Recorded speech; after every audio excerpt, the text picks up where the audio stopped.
1,000 lives before he dies. The man who never reads lives only once. This is a famous quote by George R.R. Martin, an American novelist. Hi, hello, I'm Veshna Sharmini and I prepare Gunasegaran from 5 Mandalas. And I'm here to talk about a book that I've read, The Rescue. This book is written by Nicholas Spark, an American novelist, film producer, and screenwriter. This book has 166 pages and starts with the quote, "Sometimes the biggest risks we take is those we take with our hearts," as an opening quote. Dear audience, The Rescue is an embodiment of a simply written novel with happily ever after. This story follows Denise Holden, a teacher in Atlanta who had a one-night rendezvous with an attractive man out of time that changed her very essence. After informing the father-to-be that she is in fact pregnant with his child, he rejects any desire to know of or about the child. Denise gave birth to a son who was born with a very rare speech disorder. There's a saying in Tibetan, the tragedy should be utilized as a source of strength.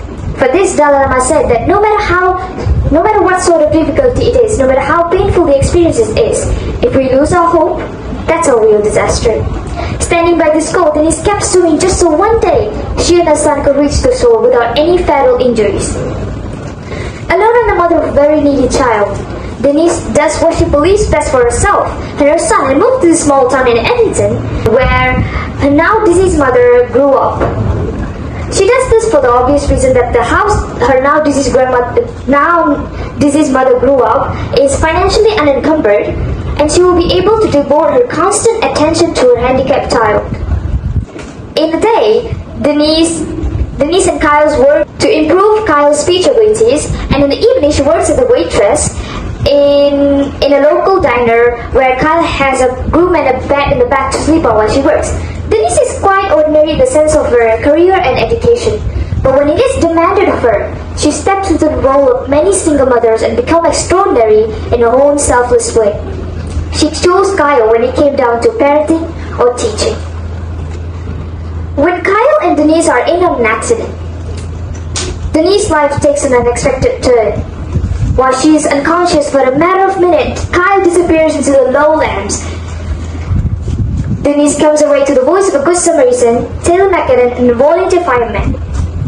After realizing that her son is not indeed in the backseat of the car, the fear any mother of a young child would feel intensified, especially when she tells the search team that her son can't answer their calls due to his speech problems.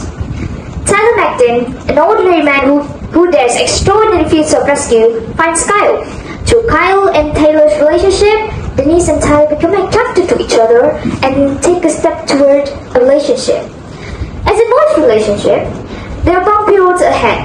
Yet, in the case of Taylor and Denise, there are circumstances that tugs and hinder at their relationship until it appears there is no longer a relationship. When tragedy strikes, and when I say tragedy, I mean a death occur. Taylor has to come in group with his childhood prank that turned into a burning disaster and killed his father. Only then can he overcome his irrational fears and make the commitment to the woman and the child he is going to love. Dear readers, it's a sad world, a strange world, a world full of woes and troubles and miseries. A life without sorrow is impossible. This book made me compelled to realize these bittersweet truths. First, parenting. Parenting is not easy, let alone single parenting. Especially in this century where danger lurks in every corner. From raising the child, guiding them, preparing them for the world where they won't be getting any guidance. Let's just say parents are the child's own source of strength, like a nucleus to a cell house. Next is the lack of knowledge a part of a society has on matters like disabilities. People think handicap is on the appearance, that if someone is perfectly normal and capable of doing anything on their own, it could not be a handicap. But they are wrong. You can never judge a book by its cover, can you? And the lack of knowledge on this type of matter could possibly lead to an increasement in bullying. How so? How is that relevant? It is relevant. Imagine yourself being a 10-year-old and going to school and you're diagnosed with dyslexia. And and you're supposed to read out this text to your whole classmates, and you will have struggles due to your disability. And some might support you, help you throughout it, but there will be someone, anyone that mocks you and bullies you for it. People need to educate themselves on type of matters like this. And there are also people who uses, or more like fakes, disability just for public love. It's disrespectful and adulterated. Next is the sacrifices that are being made and were made by teachers, firefighters, military officers, police officers, and so on, just so we could have a safer and healthier life.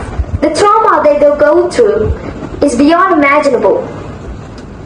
Another thing that I realized is, you see, Taylor was blaming himself for his father's death, even though he was a kid back then. I realized there are people out here who are in the same situation as this, bottling it all up until they explode, sabotaging every chance they have at their own happiness. Dear audience, by reading this book, I've come to realize that we should never take anything for granted. That it could have been so much worse.